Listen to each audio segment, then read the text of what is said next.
Барлықтарыңызға сәлем, құрметті достар. Сіздермен бірге дәрігер Қуанышбек Қазақстанда, Оңтүстік Кореяда, Түркияның ең мықты клиникаларында білімін шыңдап тәжірибелі сертификатталған дәрігермін. Бүгінгі видеода мен сіздерге үйленбестен бұрын қыздарға, ұлдарға қандай анализден өту керек жолдарын айтатын боламын.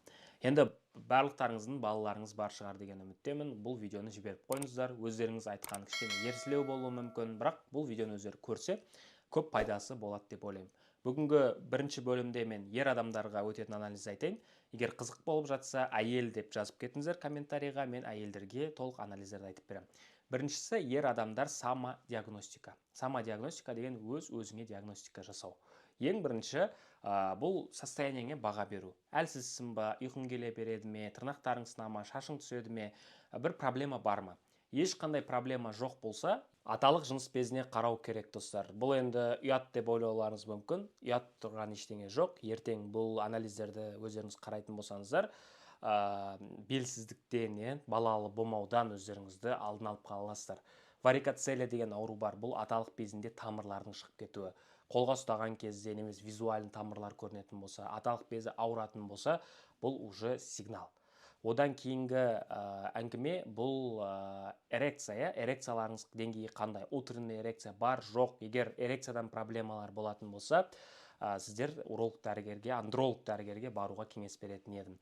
Ең тағы біреуі әртүрлі выделениелер жоқ па? Ірің шығуы мүмкін, жаман иіс шығуы мүмкін. Оның барлығы бір инфекция болып қалдау деген күдік.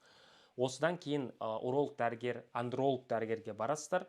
Андролог дәрігеріне барғаннан кейін бірінші кезекте спермограмма алады. Сперманың сапасын, санын көреді.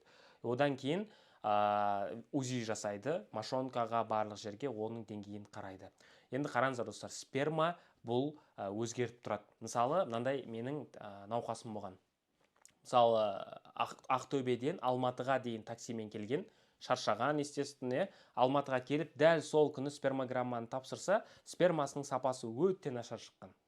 Одан кейін ол 2 күн демалып тұрып тапсырса, спермасының сапасы норма болған. Стресс, шаршау, оның бәрі әсер етеді, достар. Оған дайындалу жолдары бар, баняға түспеу керек, шаршамай, ұйықтап, жақсылап, темекі тартпай келу керек, оның бәрін көру керек.